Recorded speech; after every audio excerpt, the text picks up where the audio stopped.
Você já parou para pensar que tudo aquilo que você aprendeu sobre céu e inferno pode não passar de um jogo?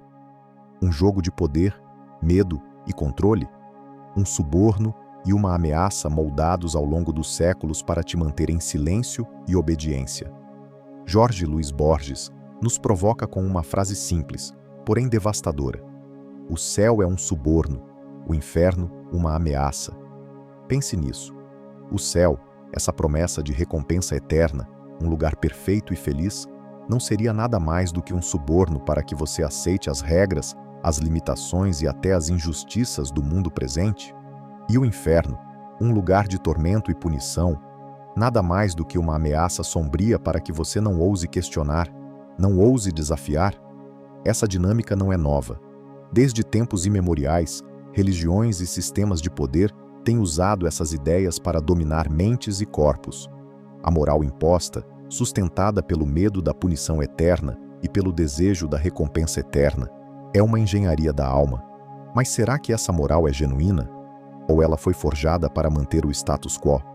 Friedrich Nietzsche já disse em O Anticristo que a moral cristã baseia-se numa mentira de suborno e ameaça que faz com que o homem se mantenha dócil e submisso. Ele acreditava que essa moral sufoca a vontade de poder, a verdadeira expressão da vida. Albert Camus, em O Mito de Sísifo, questiona o sentido de viver sob essa estrutura de promessas e punições pós-vida. Se tudo é absurdo, se a vida não tem um significado dado de fora, para onde corremos quando sentimos essa pressão invisível de um céu ou um inferno?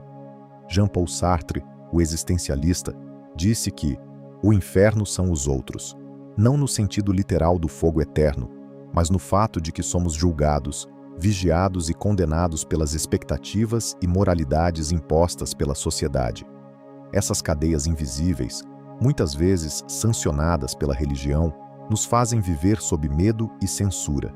Michel Foucault, por sua vez, mostrou em Vigiar e Punir como as estruturas de poder se servem da vigilância e do medo para controlar comportamentos. O céu e o inferno são ferramentas perfeitas para essa vigilância interna. O medo do que vem depois faz com que você se controle antes mesmo que alguém olhe. Mas o que acontece quando começamos a questionar? Quando tiramos o céu e o inferno do centro e olhamos para nós mesmos, o que sobra? Será que seríamos bons sem a promessa do céu? E sem o medo do inferno, o que nos impediria de agir de forma errada? Será que a moralidade que conhecemos é verdadeira ou uma prisão invisível? Essa é a provocação que guia este vídeo. Um convite para desconstruir, entender e talvez libertar-se. A moralidade, além do medo, liberdade ou caos? Quando removemos o céu como suborno e o inferno como ameaça, um abismo se abre diante de nós. Ficamos nus diante da existência, sem recompensas celestiais a nos motivar, sem punições eternas a nos amedrontar. Essa liberdade assusta, e é justamente aí que mora o maior desafio da nossa humanidade. Porque sem essas promessas ou ameaças, será que ainda seríamos bons? Ou a moralidade desmoronaria, dando lugar a um caos absoluto? Nietzsche acreditava que sim, que a moralidade tradicional é um mecanismo de controle que precisa ser superado.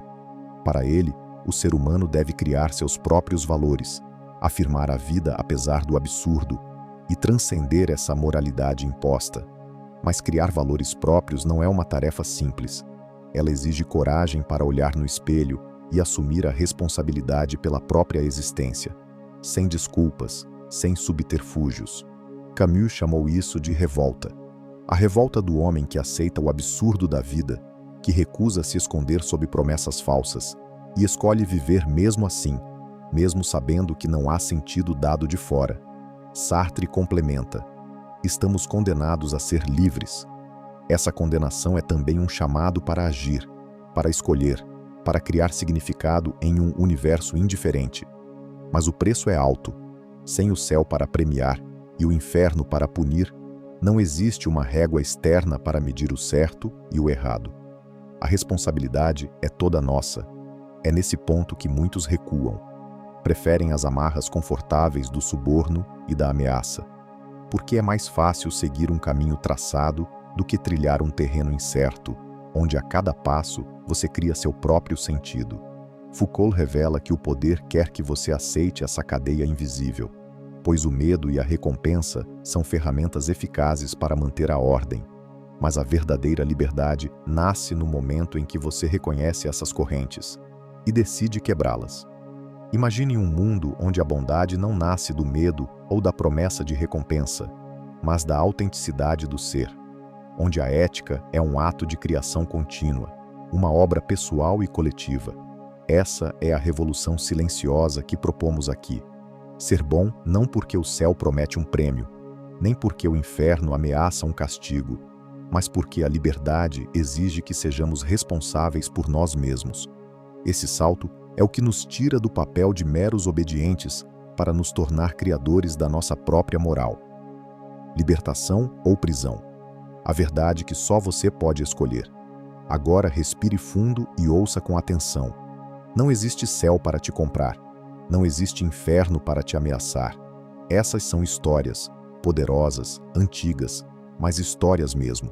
A verdadeira prisão está na sua mente, nas correntes que você aceita sem perceber, no medo invisível que dita suas escolhas, na crença de que só há valor na bondade quando ela é recompensada, e que só há maldade quando o castigo é certo. Mas e se eu te dissesse que você pode ser bom, inteiro e verdadeiro, mesmo sem nada disso?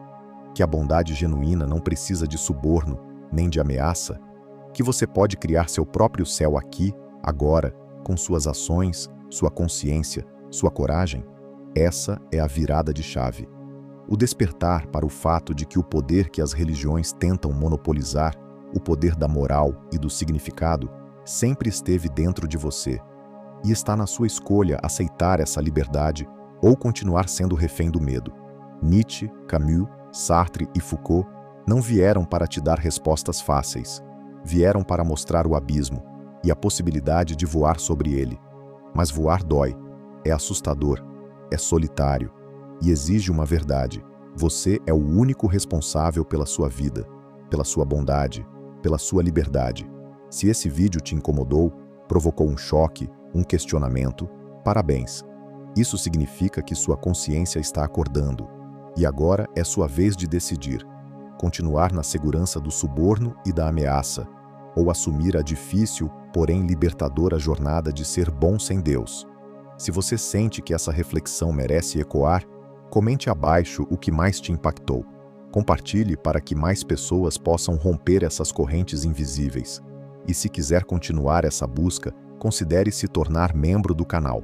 Aqui, a verdade é o único caminho, mesmo quando ela dói. Porque no final, a única coisa que importa é o que você escolhe ser agora.